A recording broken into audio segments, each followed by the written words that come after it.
Hello friends, बहुत बहुत स्वागत करेंगे आपके अपने यूट्यूब चैनल GDS जी के क्लासेस में। साथियों, आज का जो आप वीडियो देख रहे हैं ये आपके उत्तर प्रदेश होमगार्ड भर्ती 2025 का जो अधिवाचन था, जिसमें 41,424 पोस्ट हैं। इसके लिए हम लोग जीके जीएस की क्लास लाए हैं। आज आपका 101 जीके के प्रश्न होने वाले हैं और सभी क्वेश्चन आपके ऑब्जेक्टिव टाइप के हैं। तो चलिए साथियों, आप सभी लोग जानते हैं कि सामान्य ज्ञान से ही सिर्फ भर्ती पेपर आने वाला है यूपी होमगार्ड का। तो चलिए स्टार्ट करेंगे यहाँ पे फर्स्ट क्वेश्चन से कि सारनाथ के धमेक स्तूप का निर्माण किस काल में हुआ था। अब यहाँ पे देखिए, सारनाथ का जो धमेक स्तूप है इसका निर्माण काल पूछा है, तो ये आपके गुप्त काल में हुआ था। ठीक है, तो यहाँ पे आपका जो ऑप्शन नंबर ए होगा ये करेक्ट हो जाएगा कि सारनाथ के धमेक स्तूप का निर्माण गुप्त काल में हुआ। इसके बाद नेक्स्ट क्वेश्चन हो जाएगा कि गुप्त वंश का संस्थापक कौन था। तो यहाँ पे आप साथियों गुप्त वंश का संस्थापक देखेंगे तो आपके ऑप्शन में श्रीगुप्त नाम का जो ऑप्शन दिया होगा ये करेक्ट हो जाएगा। तो इस तरह से यहाँ पे आपका ऑप्शन नंबर जो बी होगा ये करेक्ट हो जाएगा कि गुप्त वंश का संस्थापक है श्रीगुप्त। इसके बाद है आपका हर्यक वंश के संस्थापक कौन थे। देखिए, संस्थापकों से क्वेश्चन यहाँ पे पूछे जाएंगे तो ये आपके लिए काफ़ी ज़्यादा इंपॉर्टेंट है। तो हर्यक वंश के जो संस्थापक थे उनका नाम क्या था, तो साथियों उनका नाम था बिंबिसार। ठीक है, इसे जो हर्यक वंश है, ठीक है, ये जो हर्यक वंश है इसको पितृहत्यात्मक यानी कि अपने अपने पिता को मार के ये लोग पद को आसीन किए थे। तो जो बिंबिसार था ये हर्यक वंश का संस्थापक था। इसके बाद है आपका नंद वंश के संस्थापक कौन थे। तो यहाँ पे आप नंद वंश देखेंगे तो नंद वंश के संस्थापक हो जाएंगे महापद्मनंद। ठीक है, तो महापद्मनंद जो हैं ये आपके क्या हो जाएंगे, ये आपके हो जाएंगे नंद वंश के संस्थापक। तो डी ऑप्शन करेक्ट हो जाएगा। इसके बाद है आपका मौर्य वंश का संस्थापक कौन था। तो यहाँ पे मौर्य वंश, क्योंकि ये काफ़ी ज़्यादा इंपॉर्टेंट है, आपके एग्जाम में आ सकता है। तो मौर्य वंश का संस्थापक कौन थे, आपके चंद्रगुप्त मौर्य थे। तो यहाँ पे आपका ऑप्शन नंबर जो सी होगा ये करेक्ट हो जाएगा। ठीक है, चलिए इसके बाद है पाल वंश का संस्थापक कौन था। तो साथियों यहाँ पे आप पाल वंश के संस्थापक के बारे में बताना है। तो पाल वंश के संस्थापक हो जाएंगे आपके गोपाल। देखिए साथियों, एक आवश्यक सूचना, आप OMR सीट को लेके और बैठे रहिए। जो डेली आपका 101 क्वेश्चन कराया जाएगा इसको आप लोग ईमानदारी से अपना टिक मारे रहिए गोला में भर के। और हमारे जो टेलीग्राम चैनल है GDS GK क्लासेस, ठीक है, ये हमारा टेलीग्राम चैनल है। इस पर आप लोग अपना अपना जो AMR सीट है उसको भेज दीजिएगा। ठीक है, तो इतना करेंगे तो हम लोग जानेंगे कि आप लोग कितनी ईमानदारी से कर रहे हैं, आपका स्कोरिंग क्या होगा, और इसी के अकॉर्डिंग आपको ज़बरदस्त क्वेश्चन कराए जाएंगे। तो आपको इतना करना है, टेलीग्राम पे जाना है और GDS जी के क्लासेस को ज्वाइन करना है। और आपका जो रहता है इसको आप क्या करिएगा कि वहाँ पे टिक करके भेज दीजिएगा। ठीक है, इसके बाद आपका नेक्स्ट क्वेश्चन है कि पाल वंश का संस्थापक कौन था। ठीक है, यहाँ पे छठे नंबर का क्वेश्चन है, तो आपको बताना है साथियों कि पाल वंश का जो संस्थापक था वो कौन था। ठीक है, तो देखिए पाल वंश का जो संस्थापक था उसका नाम था गोपाल। तो यहाँ पे आपका ऑप्शन नंबर जो बी होगा ये करेक्ट हो जाएगा कि पाल वंश के जो संस्थापक हैं ये आपके हो जाएंगे गोपाल। नेक्स्ट क्वेश्चन की बात करेंगे कि एरड़ अभिलेख का जो संबंध है साथियों यह किस शासक से है। तो एरड़ अभिलेख की वजह हम यहाँ पे बात करेंगे तो यह आपके एक शासक थे भानुगुप्त। ठीक है, एरड़ अभिलेख में ही सती प्रथा का उल्लेख भी मिलता है। तो यहाँ पे आपका ऑप्शन नंबर जो ए होगा भानुगुप्त इनसे संबंधित है, ए ऑप्शन यहाँ पे आपका करेक्ट हो जाएगा। इसके बाद है आपका हर्षचरित किसके द्वारा लिखी गई पुस्तक है। तो साथियों हर्षचरित जो है ये आपके जो बाणभट्ट हैं इनके द्वारा लिखी गई पुस्तक। देखिए व्यास यहाँ पे दिया है तो इसको नहीं करना, ये ऑप्शन नंबर डी है। ठीक है, तो यहाँ मिसप्रिंट हुआ है, तो याद रखिए आप लोग ऐसे कि जो हर्षचरित है इसमें हर्षवर्धन के बारे में, उनके राज दरबारी थे, ठीक है, उनके द्वारा ये लिखी गई पुस्तक है बाणभट्ट। तो यहाँ पे आपका जो ऑप्शन नंबर सी होगा ये करेक्ट हो जाएगा। इसके बाद है आपका नागानंद का रचनाकार कौन था। ठीक है, तो नागानंद का जो रचनाकार आप देखेंगे तो नागानंद नामक जो संस्कृत का ग्रंथ है ये हर्षवर्धन ने खुद लिखा था, क्योंकि ये बहुत बड़े विद्वान थे संस्कृत के भी। तो नागानंद और रत्नावली ये जो पुस्तकें हैं ये लिखा गया है हर्षवर्धन के द्वारा। इसके बाद है किसने सोमपुर महाविहार का निर्माण कराया था। तो सोमपुर महाविहार का निर्माण आप देखेंगे तो ये कराया गया था आपके धर्मपाल के द्वारा। तो यहाँ पे आपका डी ऑप्शन करेक्ट हो जाएगा, धर्मपाल। ठीक है, धर्मपाल ने सोमपुर विहार का निर्माण करवाया था। तो यहाँ पे आपका ऑप्शन नंबर जो डी होगा ये करेक्ट हो जाएगा। इसके बाद है अंतर्राष्ट्रीय श्रम संगठन का मुख्यालय कहाँ है। तो साथियों अंतर्राष्ट्रीय श्रम संगठन का मुख्यालय हो जाएगा आपका कहाँ पे, जेनेवा। ठीक है,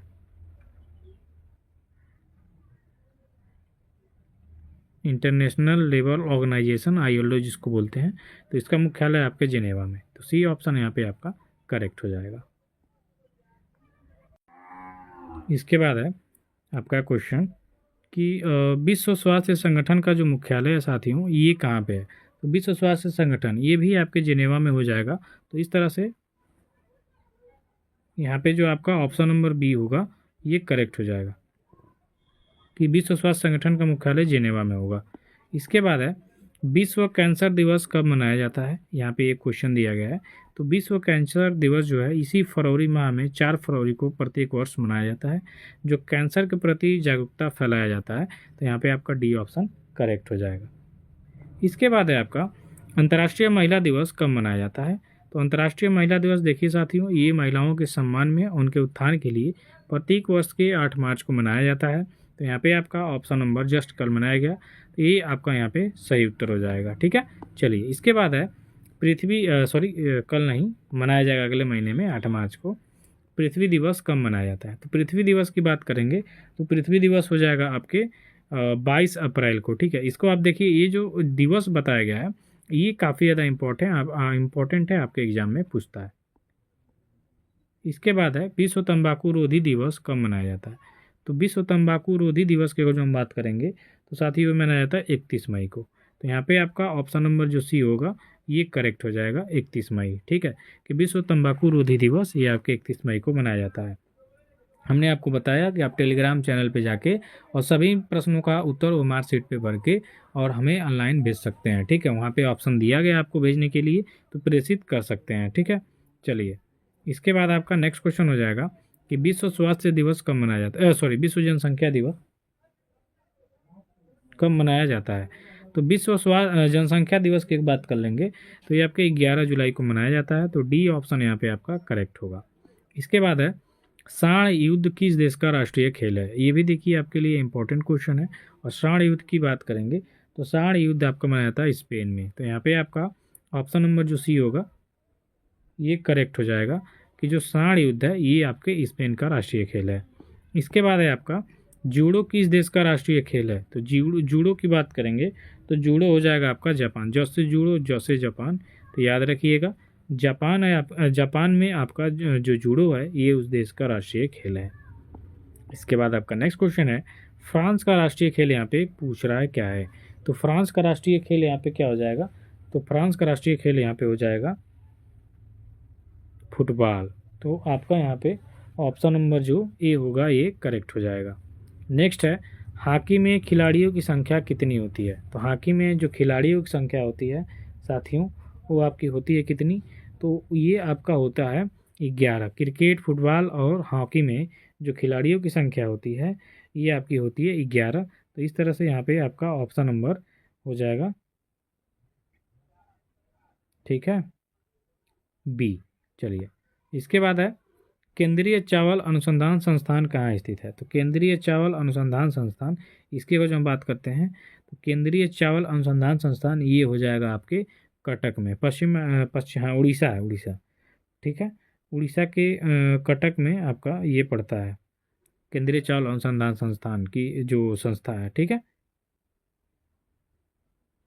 इसके बाद आपका नेक्स्ट क्वेश्चन आ जाएगा केंद्रीय औषधि अनुसंधान संस्थान। ये देखिए इंपॉर्टेंट सभी हैं इसीलिए आपको बताया जा रहा है। तो केंद्रीय औषधि अनुसंधान संस्थान की बात करेंगे तो ये हो जाएगा आपके लखनऊ में। तो यहाँ पे आपका ऑप्शन नंबर जो सी होगा ये करेक्ट हो जाएगा। इसके बाद क्या आपका कृषि लागत एवं मूल्य आयोग जो है ये कहाँ पर स्थित है? तो कृषि लागत एवं मूल्य जो आयोग है ये आपका कहाँ पर हो जाएगा? तो ये हो जाएगा आपके नई दिल्ली में। तो बी ऑप्शन यहाँ पे करेक्ट हो जाएगा। इसके बाद है भारत में गन्ने का सर्वाधिक उत्पादन करने वाला राज्य कौन होगा?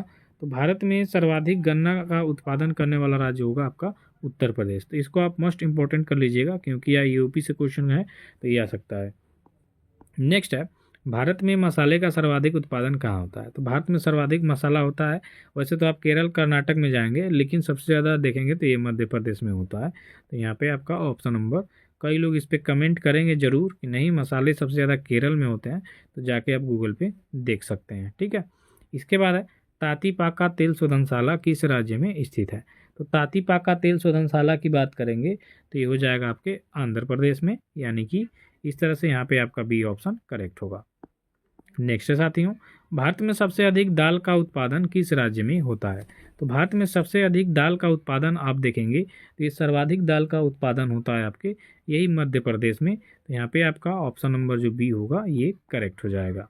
नेक्स्ट क्वेश्चन की बात करेंगे, इंटरनेट का जनक किसे माना जाता है? तो इंटरनेट का जनक जो होते हैं इनका नाम है विंट, ठीक है, सर्फ। विंट सर्फ जो है ये आपके इंटरनेट के जनक हैं, तो डी ऑप्शन करेक्ट होगा। इसके बाद है आपका किसान कॉल सेंटर का टोल फ्री नंबर क्या है? ये काफ़ी ज़्यादा इम्पोर्टेंट है, आप इसको ध्यान दीजिएगा। तो किसान कॉल सेंटर का जो कॉल टोल फ्री नंबर है वो आपका 1551 है, ऑप्शन नंबर 1 हो जाएगा। इसके बाद है उत्तर प्रदेश में पुरुष साक्षरता दर कितनी है? तो उत्तर प्रदेश में पुरुष साक्षरता दर यहाँ पे पूछ रहा है, तो ये हो जाएगा आपका 77.3% हो जाएगा, ठीक है। तो यहाँ पे आपका बी ऑप्शन करेक्ट होगा। इसके बाद है आपका उत्तर प्रदेश में न्यूनतम महिला साक्षरता वाला जिला यहाँ पे पूछ रहा है, यूपी जीके से पूछ रहा है, यानी कि ये इंपॉर्टेंट है, यहाँ पे आपको ध्यानपूर्वक देखना है। तो उत्तर प्रदेश में न्यूनतम महिला साक्षरता वाला जिला हो जाएगा श्रावस्ती, तो इस तरह से सी ऑप्शन करेक्ट होगा। इसके बाद है उत्तर प्रदेश में कुल कितने नगर निगम है? तो कुल कितने नगर निगम है? तो ये आपके 17 हो जाएगा, यानी कि ऑप्शन नंबर डी। चलिए अगला क्वेश्चन करेंगे, असम राइफल्स का जो मुख्यालय है साथियों ये कहाँ पर स्थित है? तो असम राइफल्स का मुख्यालय हो जाएगा कहाँ पे? तो ये हो जाएगा आपके शिलांग में, यानी कि सी ऑप्शन। नेक्स्ट है, यूपी में गैंगस्टर एक्ट का मुख्य उद्देश्य यहाँ पे आपको बताना है। तो यूपी में गैंगस्टर एक्ट का मुख्य उद्देश्य है संगठित अपराधों पर रोक, यानी कि ऑप्शन नंबर यहाँ पे आपका बी बिल्कुल राइट आंसर हो जाएगा। नेक्स्ट है, उत्तर प्रदेश के कितने जिले नेपाल की सीमा से लगते हैं? ये आपके 7 जिले जो हैं ये उत्तर प्रदेश के हैं और ये आपके नेपाल की सीमा से अपनी सीमा साझा करते हैं। इसके बाद है स्लीपर सेल शब्द किससे संबंधित है? तो यहाँ पे स्लीपर सेल की बात करेंगे तो ये शब्द हो जाएगा आपके आतंकवाद से। तो यहाँ पे आपका डी ऑप्शन करेक्ट हो जाएगा, स्लीपर सेल शब्द आपके आतंकवाद से संबंधित है। नेक्स्ट है, ओपेक का मुख्यालय आपका कहाँ पर स्थित है? तो यहाँ पे ओपेक का मुख्यालय कहाँ हो जाएगा? तो ओपेक का मुख्यालय हो जाएगा आपके वियना में। तो यहाँ पे आपका ऑप्शन नंबर जो सी होगा ये करेक्ट हो जाएगा कि जो ओपेक है इसका मुख्यालय है, जो मुसलमान जो इस्लामिक कंट्रियाँ तेल आयात निर्यात करते हैं उनका ये संगठन है, तो वियना में इसका मुख्यालय है। इसके बाद गुनाहों का देवता उपन्यास के लेखक सुधा और चंद्रवाला, काफ़ी ज़्यादा ये बिकी हुई पुस्तक है, उपन्यास है जो प्रेमी लोगों के लिए काफ़ी ज़्यादा ये है चर्चाओं में।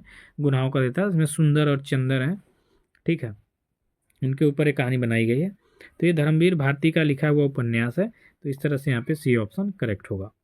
इसके बाद है आपका आग लगने की सूचना देने के लिए फायर ब्रिगेड का जो हेल्पलाइन नंबर है वो क्या है? तो फायर ब्रिगेड का हेल्पलाइन नंबर आप देखेंगे तो हो जाएगा आपका 101, ठीक है, आपातकालीन सेवा है 101। उत्तर प्रदेश में वुमेन पावर लाइन का नंबर आपको बताना है। तो उत्तर प्रदेश में वुमेन पावर लाइन का जो नंबर हो जाएगा ये आपका 1090 हो जाएगा, ठीक है, 1090 आपके वुमेन पावर लाइन का ये नंबर है। तो इस तरह से 10 नंबर यहाँ पे सी ऑप्शन करेक्ट होगा, 1090।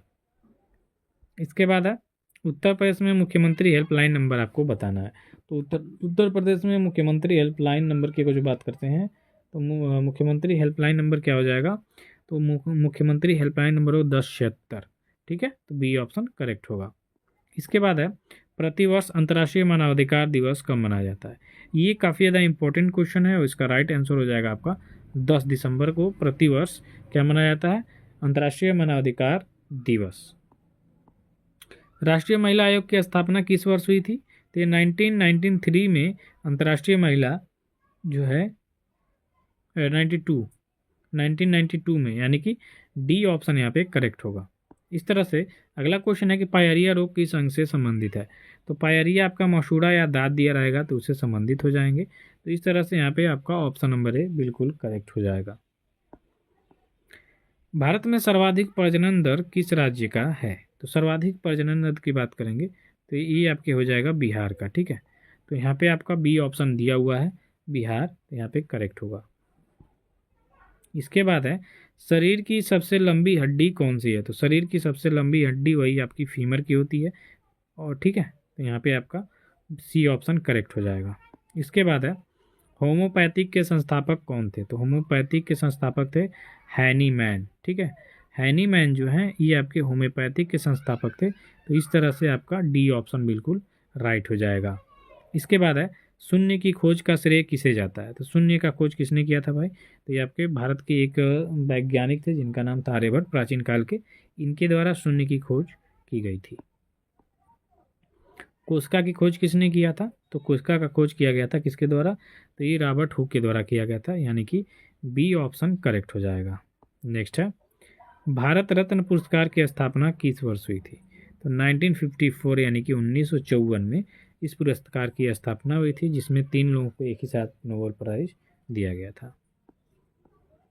भारत का सर्वोच्च खेल सम्मान कौन सा है? तो भारत का सर्वोच्च खेल सम्मान की बात करेंगे तो मेजर ध्यानचंद खेल रत्न पुरस्कार ये भारत का सबसे उच्च खेल सम्मान है।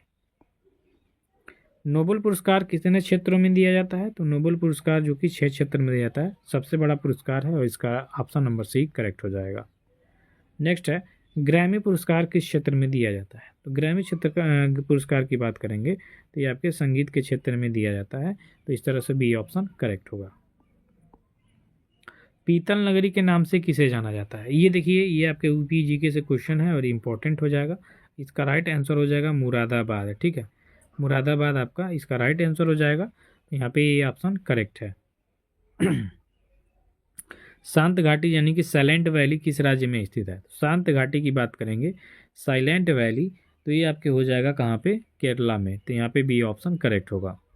इसके बाद है ग्रीन मफलर किस प्रदूषण से संबंधित है? तो ग्रीन मफलर की बात करेंगे तो ग्रीन मफलर हो जाएगा 57 का सी, यानी कि ध्वनि प्रदूषण। सी ऑप्शन करेक्ट हो जाएगा। विद्युत का सबसे अच्छा चालक होता है, देखिए सबसे अच्छा चालक तो आपका चांदी होता है, लेकिन ये बड़ा महंगा आता है। तो लोग किसका प्रयोग करते हैं? या ये आपका कॉपर का प्रयोग करते हैं। तो डी ऑप्शन या एल्युमिनियम का, ठीक है। इसके बाद है सर्वोत्तम विद्युत चालक है। चलिए क्वेश्चन भी हमने ला दिया और इस ऑप्शन में आपको चांदी दिख भी रहा है। तो इस तरह से यहाँ पे आपका ऑप्शन नंबर जो बी होगा ये करेक्ट हो जाएगा कि सर्वोत्तम विद्युत चालक है चांदी। भोजन ऊर्जा को मापने की इकाई आपसे पूछ रहा है। तो भोजन ऊर्जा को मापने की जो इकाई है ये आपकी कैलोरी है। तो यहाँ पे आपका ऑप्शन नंबर ए करेक्ट हो जाएगा। वायुमंडल में कौन सी गैस नहीं पाई जाती है? तो देखिए इसमें क्लोरीन नहीं पाया जाता है, ठीक है। बाकी ये नाइट्रोजन, ऑक्सीजन, हाइड्रोजन ये काफ़ी ज़्यादा हल्की गैसें हैं, तो ये आपके उसमें पाई जाती है वायुमंडल में। सोडियम धातु को रखा जाता है भाई किसमें? तो सोडियम धातु जो है इसको रखा जाता है आपके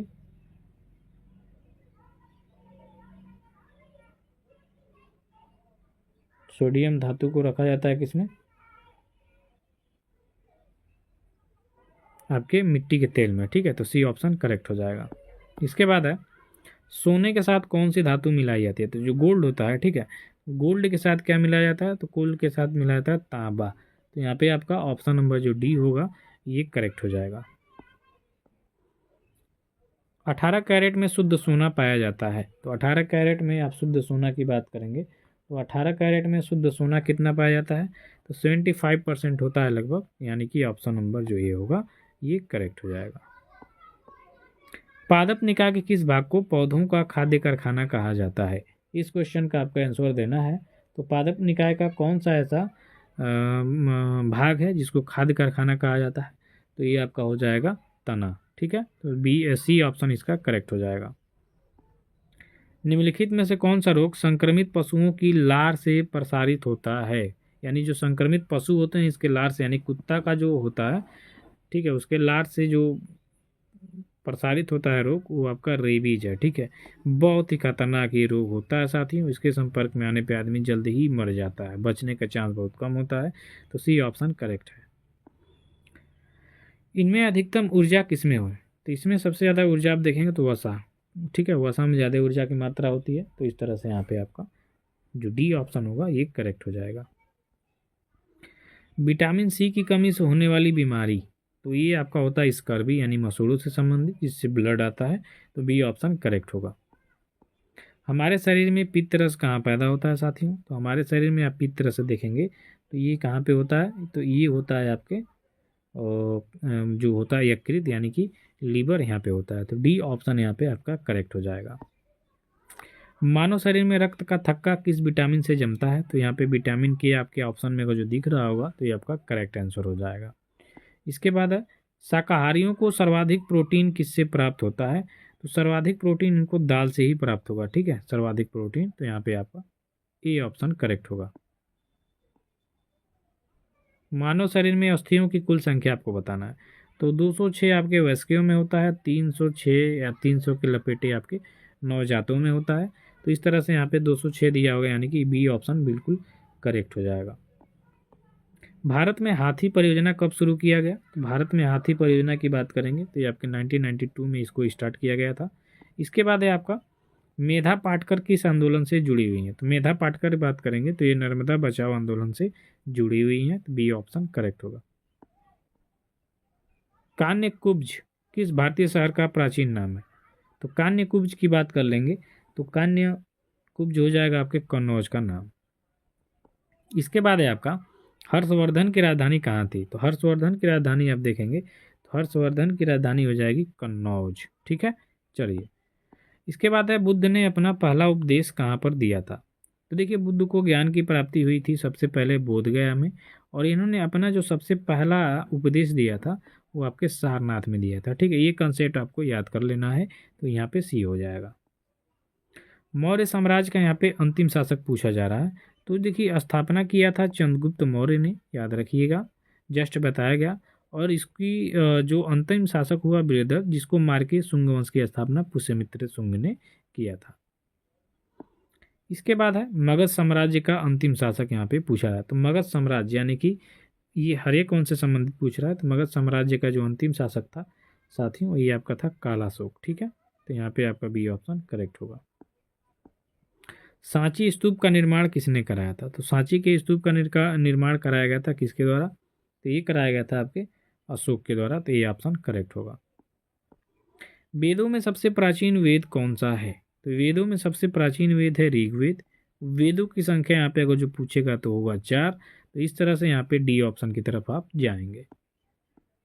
यमुना नदी के तट पर दीनपनाह शहर की जो नींव रखी गई, तो दीनपनाह जो पुस्तकालय था उसकी सीढ़ी से हुमायूं गिर के मरा था, तो इसलिए हुमायूं ने ही इस शहर की नींव रखी थी, दीनपनाह। ठीक है, चलिए। हल्दी घाटी का युद्ध किस वर्ष लड़ा गया था अकबर और महाराणा प्रताप के बीच में? 1576। यहाँ पे आपके ऑप्शन में जो दिया होगा 1576, तो ये युद्ध लड़ा गया था हल्दी घाटी का। 1857 के विद्रोह के दौरान भारत के गवर्नर जनरल कौन थे? तो 1857 का विद्रोह हुआ था, इस समय के गवर्नर जनरल थे लॉर्ड कैनिंग, तो यहाँ पे सी ऑप्शन हो जाएगा। भारत में साइमन कमीशन किस वर्ष आया था? तो भारत में साइमन कमीशन 1928 में आया था। ठीक है, तो 1928 यानी कि यहाँ पे आपका डी ऑप्शन बिल्कुल राइट हो जाएगा। इसके बाद है 1930 में प्रथम गोलमेज सम्मेलन कहाँ पर आयोजित किया गया था? तो 1930 में जो प्रथम गोलमेज सम्मेलन है साथियों, ये लंदन में आयोजित किया गया था। ठीक है, चलिए। 1857 के विद्रोह के समय मुगल शासक कौन था? तो इस समय आपके जो बहादुर शाह जफर द्वितीय थे, इनके द्वारा इसका संचालन किया गया था। ठीक है, चलिए। जय जवान जय किसान का नारा किसने दिया था? तो ये दिया गया था आपके लाल बहादुर शास्त्री के द्वारा। ठीक है, उस समय प्रधानमंत्री थे दूसरे। कृषि क्षेत्र में गोल क्रांति का संबंध है? तो कृषि क्रांति में गोल क्रांति आपके टमाटर आलू से हो जाएगा, तो यहाँ पे ये ऑप्शन करेक्ट हो जाएगा। इसके बाद है आपका नीली क्रांति का संबंध हो जाएगा, तो ये हो जाएगा आपके मत्स्य पालन से, यानी कि बी ऑप्शन। जर्मनी देश की राजधानी यहाँ पे पूछ रहा है, तो जर्मनी की राजधानी कहाँ हो जाएगा? तो जर्मनी की राजधानी हो जाएगा बर्लिन, तो डी ऑप्शन करेक्ट होगा। इसके बाद है भारत की सबसे बड़ी नदी यहाँ पे पूछ रहा है, तो ये हो जाएगी गंगा नदी। इसके बाद आपका नेक्स्ट क्वेश्चन हो जाएगा किस राज्य की तटरेखा सबसे लंबी है? तो ये हो जाएगा आपका गुजरात। ठीक है, गुजरात की तटरेखा जो सबसे लंबी है, तो बी ऑप्शन करेक्ट होगा। इसके बाद है कर्क रेखा किस राज्य से नहीं गुजरती है? तो कर्क रेखा नहीं गुजरती है, तो ये आपके उत्तर प्रदेश से नहीं गुजरती है। ठीक है, इसके बाद है आपका जनसंख्या की दृष्टि से सबसे बड़ा राज्य यहाँ पे पूछ रहा है, तो जनसंख्या की दृष्टि से सबसे बड़ा राज्य हो जाएगा उत्तर प्रदेश। नेक्स्ट है नाथुला दर्रा किस राज्य में स्थित है? तो ये आपका हो जाएगा सिक्किम, यानी कि डी ऑप्शन। नेक्स्ट करेंगे भारत के किस राज्य को चीनी का कटोरा कहा जाता है? तो ये आपका हो जाएगा उत्तर प्रदेश। उत्तर प्रदेश को चीनी का कटोरा कहा जाता है, तो ए ऑप्शन करेक्ट होगा। इसके बाद है मुख्यमंत्री की नियुक्ति किसके द्वारा की जाती है, तो मुख्यमंत्री की नियुक्ति की जाती है राज्यपाल के द्वारा, तो बी ऑप्शन करेक्ट हो जाएगा। नेक्स्ट है राज्य की कार्यपालिका शक्ति किसमें निहित होती है, तो ये आपके हो जाएंगे राज्यपाल। इसके बाद है भारतीय संविधान सभा में महिला सदस्यों की संख्या कितनी थी, तो ये थी आपकी 15। ठीक है, चलिए इसके बाद है वर्ष 1919 में जलियांवाला बाग हत्याकांड कहाँ पर हुआ था, तो ये हुआ था अमृतसर में।